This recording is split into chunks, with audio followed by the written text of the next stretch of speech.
Welcome to part 2 of my conversation with Greg Sadler, CEO of Good Ancestors. If you haven't listened to part 1, I highly recommend you go listen to that first. Otherwise, let's continue. Okay, so maybe that's a good segue into how you started the organisation. Tell me about that journey, like what led to that point and what has it been like since then? Yeah, so I've sort of alluded to the fact that I spent about 15 years in the public service, including doing a short stint on the Hill as a national security advisor on the political side. And I had a great time in the public service. I learned a huge amount. And if listeners are thinking about career paths, joining the public service is a great thing to do. Don't do it. And I'm kidding. is absolutely something that I think is worth doing. What kind of, I am joking because I was ready to leave the public service when I did. But now that I'm working with the ABS, I really love it and the culture, and different departments and teams are different and they're all great for the right people. Can you talk a little bit more about the kind of work that you're doing in government? Yeah, so I started doing copyright and intellectual property law. This was back when, this makes me sound like a fossil, but when the I don't think so. the Pirate Bay and downloading was a big thing, and there was a fight between internet service providers who were saying we don't want this to be our problem, and copyright owners who were kind of saying well, you're empowering this industrial scale downloading, and then the downloaders saying well, it's actually the fault of industry because the streaming platform sucks so much. So this was a fight that I was involved in, shepherding and regulating, and in that process had a lot to do with the telecommunications industry. And then this led to an internal move to work on Australia's surveillance laws, so telecommunications interception and surveillance device legislation, which had those same key stakeholders, but kind of looked at it from a different lens. And this was such a terrific learning environment for me because on one hand you're engaging with actual companies and industries who had actual obligations, obviously the big companies like the Telstra and Optus of the world, but also the backyard ISPs that were sort of run by one person, and the stakeholder engagement skills there were great. You also obviously had to interface with the policing agencies and the national security agencies, who again were sort of a very diverse stakeholder group. And at the same time, you were running this really busy tempo of amendment legislation. So you were putting bills through Parliament almost every year for the time that I was there. So it was an amazing position to grapple with large social issues that were socio-technical. And yeah, I had a great time there. And then that sort of critical infrastructure experience that I built led into working on broader critical infrastructure security, and then working on disaster threats to critical infrastructure in emergency management Australia. So how can complex and cascading disasters hit infrastructure? If the power grid goes down, what does that mean for telcos? Or if telecommunications are down, can power grids coordinate black starts of the grid, which is sort of how I got interested in space weather. Which we still need to come back to. Yeah, and then I did a stint in counterterrorism. And then sort of a short amount of time as a political advisor. Okay, so what prompted you to leave the public service and start Good Ancestors?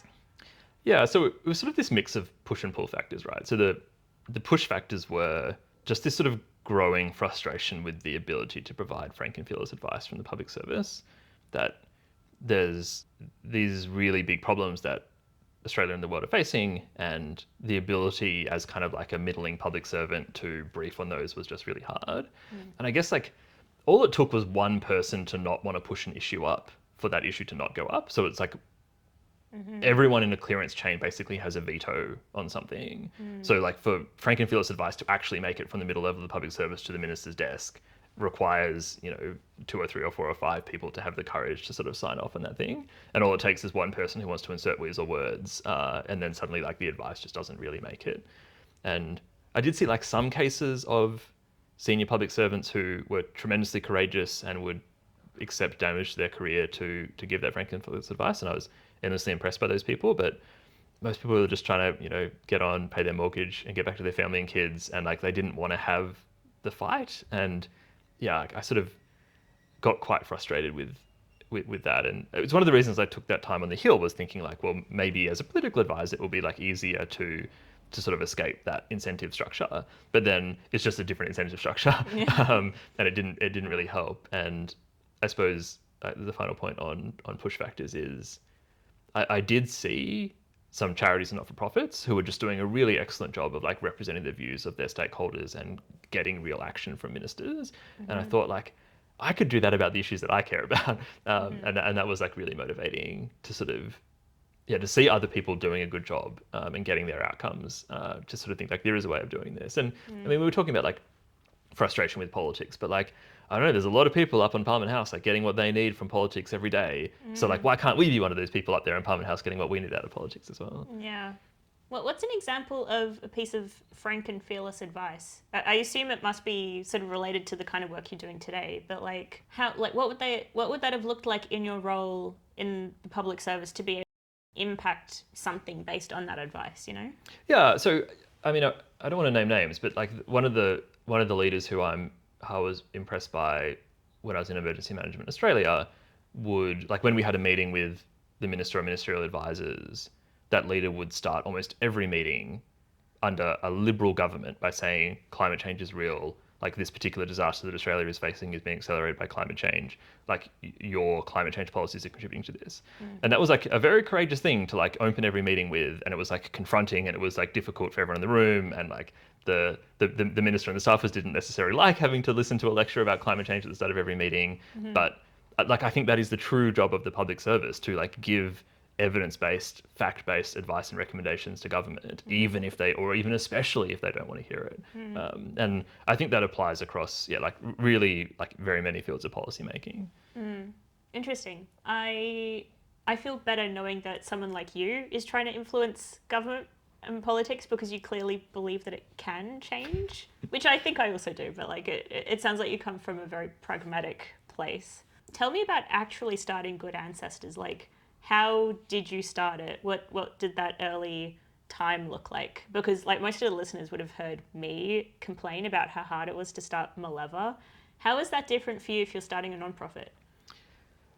Yeah, I mean it was definitely a journey, and a big part of it was attending a few conferences, like a few effective altruism conferences, and I guess just like taking a step back from the coalface of the public service, and sort of seeing that like actually there's like lots of ways to do work in this space. Like it isn't like there's a single path. And I guess like in the bureaucracy, you imagine other bureaucracies. Like, oh, what if I joined some other like large not-for-profit or something and entered that bureaucracy? But I guess like one of the things I found exciting about the effective altruism community was just the entrepreneurial energy, like the amount of people who were saying like, yeah, I'm just going to go and start my own thing. And like, honestly, like that had never even crossed my mind as a path before spending Really? like doing my own thing. Like, whoa, that seemed like Yeah.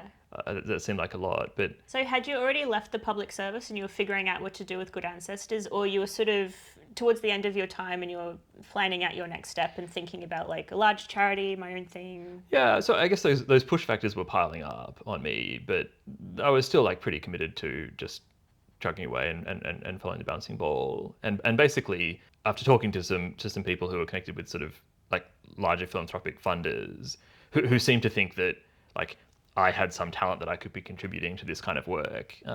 Essentially, like we put together a funding proposal along the lines of like with dollars X, I would be happy to quit my job in the public service and start up an organization that would look like the following. And then like was able to get some philanthropic funders like adequately excited about like me and my skills and my talent and the opportunity that it would represent if I was leading an organization, for them to put like enough money on the table that I was able to sort of say like, yeah, like I'm going to be able to keep paying my mortgage and my wife won't hate me too much if I quit my job and take this. So like I guess that was really fortunate that like because I was like sitting in a totally fine job, living a totally fine life, I was able to like bubble along that funding side until I had something that was like quite concrete to make the crossover. So I think it would be, and I guess like another part of the privilege there is just like, if I was trying to do that when I was in my like late 20s, that would have sounded very hard. But doing it in my sort of like mid to late 30s, like you're just in a slightly more stable economic point in your life. You mentioned that a lot of those early connections came from your involvement in EA. Can you tell the listeners what that is?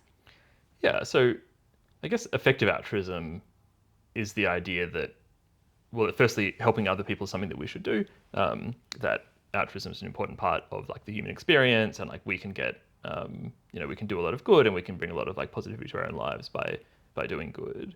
So that's like the altruism part, and hopefully everyone's on board with altruism. So I guess like the effective part might be like where the controversy is. So like the effective part is like actually we can use evidence and reason and like analysis to decide how it is that we can do the most good with our money.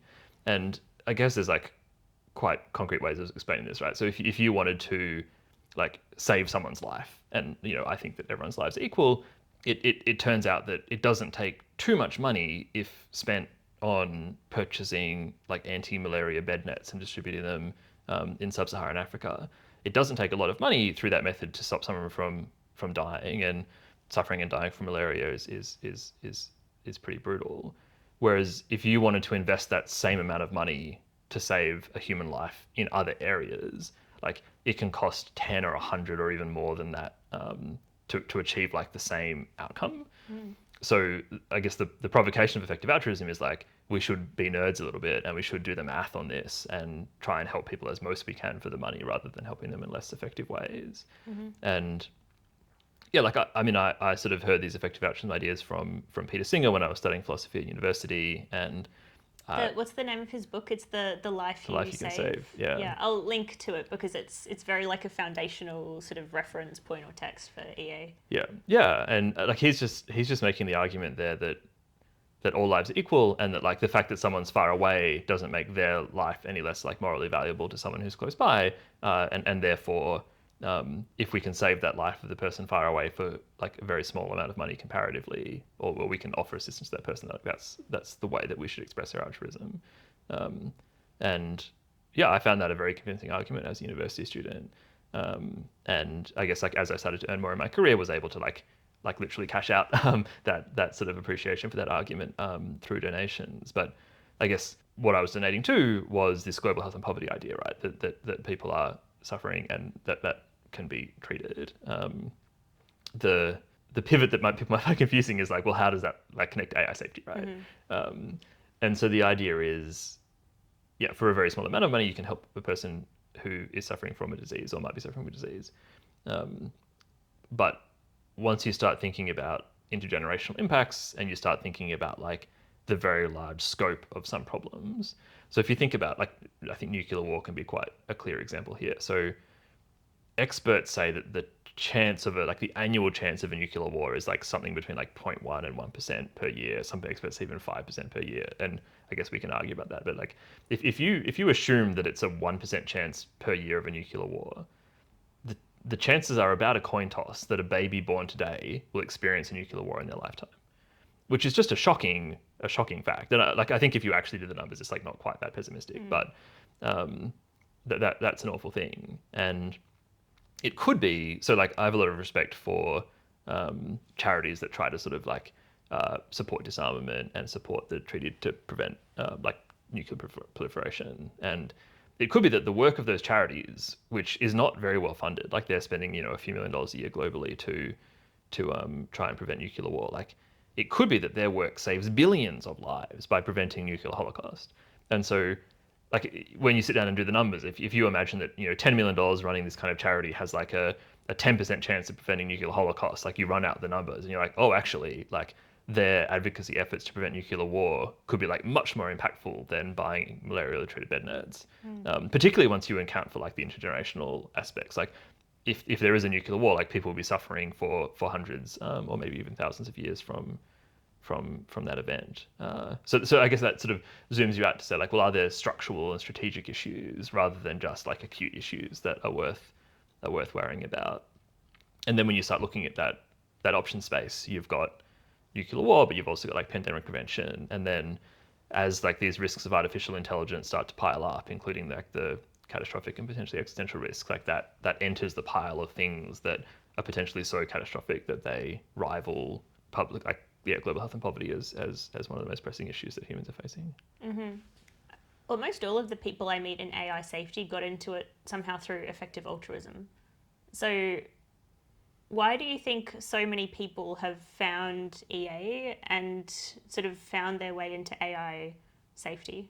Yeah, I mean, I guess there's the question of how many people have found EA. I think like the answer might be a far smaller community than we would hope. Like, I guess my personal view is that these ideas are actually pretty intuitive. Like, think about how many people are worried about climate change, right? Like, I think a lot of people are worried about climate change, and like, why are they worried about that? They're worried about it because it's got a really big scope and it's going to impact many people and it's going to have these future generation ramifications. But we need to have structural change. Like, actually, climate change is like very similar to pandemic prevention or to AI safety or to like preventing nuclear war in that sense. So, like, I think that there's like a much broader constituents like that we could reach with these kinds of messages. I agree with you too. I think it's more interesting because, I mean, almost all of the people I know and talk to are in AI or some sort of adjacent field. So it's overwhelmingly EA dominated. But sometimes I'm surprised by people who are in adjacent fields who've never heard of EA because I'd say it's quite a significant force in the AI community, especially among, like developers in Silicon Valley, a lot of AI startups. Why do you think it appeals to the kind of people that tend to get into AI? Well, I wonder if the directionality is actually the reverse of what Yeah? you're suggesting. So I think when the effective altruism community talks about like how can we have a positive impact, like how can we make this really big difference, like donations is one topic, but the other topic is careers. So this is the 80,000 hour kind of talking point in organizations. They're saying that like yeah, like over your career you might be able to donate tens of thousands or hundreds of thousands of dollars to a charity, and that would be an amazing thing to do. But you're also going to work at your job for 80,000 hours of your life, and if those 80,000 hours of your life are spent making a really big difference in a problem, like that could be have even more positive impact than your donations could. And so that provocation was saying, well, if you're looking for a job that's going to make a big difference, like where should you find this job? And people are sort of trying to like, do the analysis on that. Like, can you have a job preventing a pandemic? Yes. Like, let's go and get those jobs in the Centers for Disease Control doing this work. And then the other idea was like, well, if artificial intelligence is the kind of thing that could go amazingly well and just like have this tremendously positive impact on the future, or could go amazingly badly, like maybe we should sort of send humans to go and work on that problem. And Yeah. so I think the EA movement was like directing people at that problem rather than finding people and like recruiting them once they're interested in that problem. Sure. I think what I mean is that most of the people I meet in AA tend to also be drawn into a field like AI, I think, because they're quite analytical. The idea of thinking very rationally is intuitive to them, but I would say that's not necessarily true of a lot of people. Like, one of the examples that I often hear for sort of the most rational way to spend donation money is like if you were to spend $100 on guide dogs here in Australia, which gives people like warm fuzzy feelings because they imagine dogs, and it's a very ineffective way to, I mean, certainly save lives, but I mean, if you're thinking about the impact of that versus spending that same $100 on malaria nets somewhere in Africa, a lot of people who hear that analogy will still be like, I'd still rather spend the money on the guide dogs, you know? So I feel like the kinds of people who are more likely to be attracted to that kind of rational thinking are also the kinds of people who would be like, actually, AI seems like a cool career path for me. Yeah, I mean there might be a happy accident. Yeah. There might be a happy accident Maybe, there. maybe. Yeah. Because I also feel like I haven't been in EA events or like the community or adjacent or whatever for nearly as long as you, but sometimes when I'm at conferences, I get a sense that a lot of people who have been in EA for a while are kind of annoyed that AI safety has been, I don't know, that AI safety now has such a strong association with EA. Do you also get that impression? Yeah, I mean it is a challenge that the effective altruists crunching their spreadsheets were like, oh, this AI problem seems like really, really massive. We should focus a lot of people on it to the point where AI safety became the predominant conversation inside effective altruism. And then you kind of have this question of like, well, what's the movement here? Like, is it an AI safety movement or is it an effective altruism movement? And yeah, I guess that did it sort of muddies the communication water, but I think there's still clarity in my heart about impact, right? Like, regardless of like well, like, yeah, regardless of like what particular way we're cashing this out, like, is it donations or is it careers? Like, we still have our eye on what's the most important thing and how can we make the biggest difference on that important thing. If EA is so based on rationality, why is it that it's controversial? You know, like some people consider it quite controversial. Well, why is that? I suppose, I mean, when we started talking about AI safety, I was at pains in this conversation, but also like generally to sort of say like I acknowledge that there's a lot of risk, there's present risks, like people are suffering from these things right now. Um, I think sometimes poor social skills and hardcore rationality can like lead people to sort of like reject like just to say things that are wrong, like it's actually bad to give to guide dogs and instead you should support Fred Hollows. And like I think that this is like a clumsy way to communicate, and actually people who support guide dogs are great. Like, yeah, having vision impairment sucks, and if people can be supported through that, that's awesome. And we can also look at Fred Hollows and say like, well, is this also supporting people who are vision impaired? And is our dollar going further that way? So I guess there's a bit of overlap in the rationality community between people who like maybe just don't have this sort of nuanced way and compassionate way of communicating and thinking, and that can kind of like result in them like steamrolling into problems. Another sort of failure mode that I've seen is I saw this a few times in nuclear risk reduction, where like people have spent their careers like working on this like enormously complicated geopolitical problem, and the young, naive, effective altruist runs into the community. The problem is like, did you know that nuclear war would be really bad? And it's like, oh god, like I'm pretty sure they do. That's why they've spent their entire career working on it. So I think that sort of the poor social skills, naive passion can sometimes just really rub people the wrong way and like cause like potentially justified backlash. And yeah, I like in some ways I love the energy of the young person who's like, did you know nuclear war is bad? And like I kind of want them to do well, and I see where they're coming from, but it's not easy. Yeah. I mean, communication is so important. I can understand how, not being able to have that empathy in those really nuanced conversations means that it gets interpreted the wrong way. Yeah. By all sorts of people for all sorts of reasons. Yeah. I mean, maybe another point would be that like some areas of like not-for-profits are working on sort of amorphous systemic issues that aren't so easy to measure, but could be very important, or are very important. And like when the effective altruist sits down and coldly runs their spreadsheet, they might like miss the importance of some of these like slower burning social issues that aren't like immediately impactful, but are like doing good but less measurable, or like less directly measurable work. And like again, I think that can seem naive and rub certain communities the wrong way. Yeah, well, I can imagine that there's a communication gap when it comes to having a nuanced conversation, but also in how how do you measure things and how do you make sure that that measurement is fair and accurate? And like as people who've worked in data, you can make the data say anything. So maybe there's a bit of skepticism when it comes to just looking at numbers to represent everything. Yeah, and I mean that becomes even more acute when, like if we are comparing like Fred Hollows and guide dogs, like maybe you can boil that off to some sort of comparison. But then if you start comparing like Fred Hollows and guide dogs and malaria bed nets and cancer research, like suddenly this gets a bit more confusing. But then if you throw like AI risk and nuclear war into that, it's a bit more confusing. And then you can throw in kind of like other important cores like animals, right? Like should we be reducing farmed animal suffering? Like yes, we should, but like how do I compare sort of animal suffering to sort of a vision impaired person to like nuclear war risk?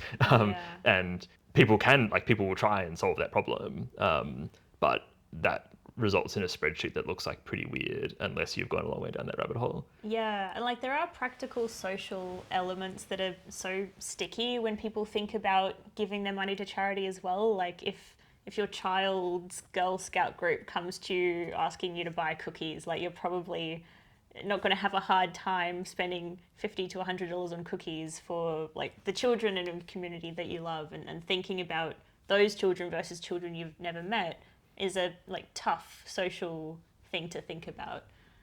Yeah, I mean 100% I agree. I think the way that I personally think about that is there's sort of my analytic donations where I've like looked at the spreadsheet and I've decided which charities I'm going to give to, but I also reserve some money or some additional money for these like passion donations. And if there's just things that in my personal community that I think are really important, and like I would just feel good if I was like a person who supported this kind of cause, then I'm happy to give additional money to that kind of cause. And like I don't try and go so deep on the counterfactual analysis that like, oh, like, it has some like what has not happened because I bought the guide dog cookies. Like, I don't know. Yeah. It's just a bit too much for me. No, it's really interesting because I know that a lot of people who are listening to this have probably heard a little bit about EA, but not that much.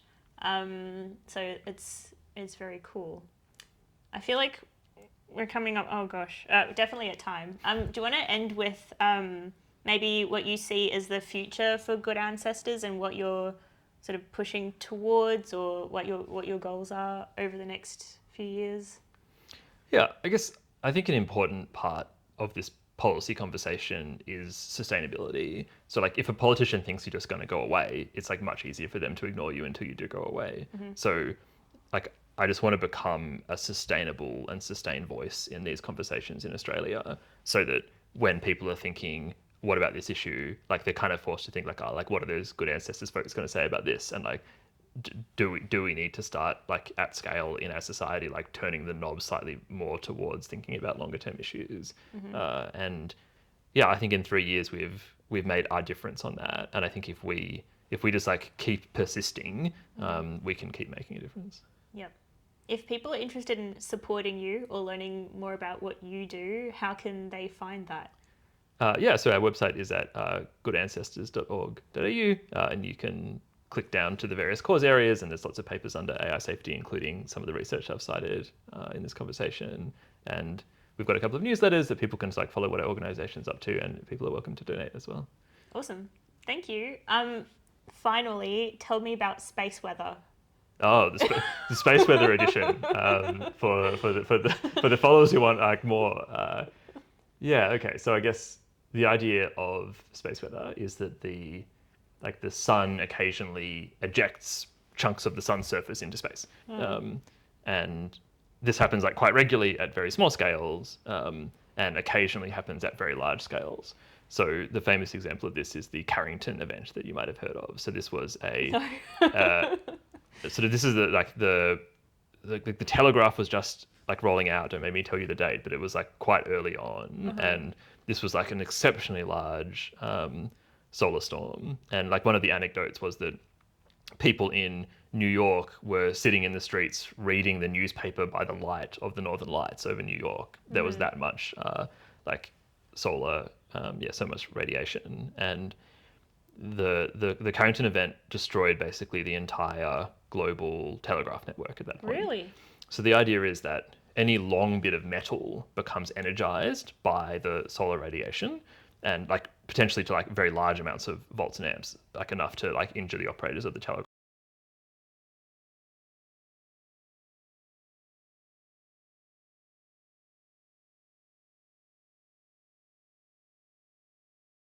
That like very large amounts of power infrastructure and submarine cables are sort of like all destroyed or like largely destroyed globally.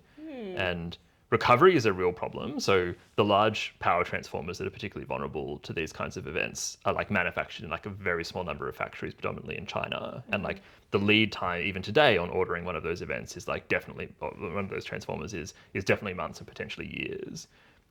If the ACT needs a new transformer, like this is a big infrastructure project, and if 10 or 20 or 90% of those on the planet were destroyed today, like question mark when you can ever put them back into position.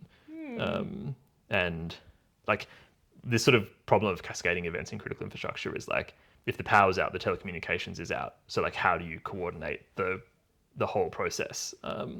And yeah, like once cities have lost power and comms, people get hungry and thirsty very quickly, and yeah, you can kind of spiral in a way that's like very hard to recover from. Wow, I now have a new fear that I didn't have before. Yeah, yeah. Well, how likely is it that something like that would happen? Well, so it seems like these Carrington events are kind of like once every 100-year events, which is like actually quite frequent. That's very frequent. And there's some evidence like in like the archaeological record and like tree records and like ice cores that potentially there's a larger class of solar storm that we haven't actually seen. Like there could be orders of magnitude again worse than the Carrington event. And so like we don't quite know what those signatures mean, but if that is what they mean, then that would be like very disastrous for like most electrical infrastructure on the planet. So there's something to worry about. Is there any way to mitigate the damage that would result? Yeah, so 100%. Like, so all the kinds of EMP shielding that you might do for to protect your infrastructure from a nuclear war would have a beneficial effect for a solar storm. And like even if you just turn the power grid off before the solar storm hits, then it's like much more insulated from damage, and then you can just boot it up again afterwards. Got it. I say just, it's not an easy thing to do, Sure, but it's like definitely much easier than if it's been destroyed. Yeah. But there's this like quite acute emergency management challenge to sort of for a solar storm forecaster to say like we think a Carrington-like event is heading towards Earth and we think it could be very bad, and then for governments to say like okay, like we will agree in like 12 hours to turn off the national grid, which will cause a huge amount of disruption and suffering for people, and then to turn it on like on the bet that the cost of having done that is less than the cost of just risking it, and like that 12-hour emergency management policy making decision space is like a very fraught move. So I think it would be great for governments to like have a solar storm plan and to like regularly exercise that plan so that like when that forecast comes in, people know what to do. I don't want to ask any more questions because this could go on for a long time. People should go look that up. We can have you back to talk specifically about space weather. Space weather, yeah. Thank you so much, Greg. That's right. I feel like I'm very chatty. I could keep going, but we should let your listeners press on. Well, yeah, no, it's after 5 o'clock now. Is it? So yes. No, I've got a thing to get to as well. Do you? Okay, bye.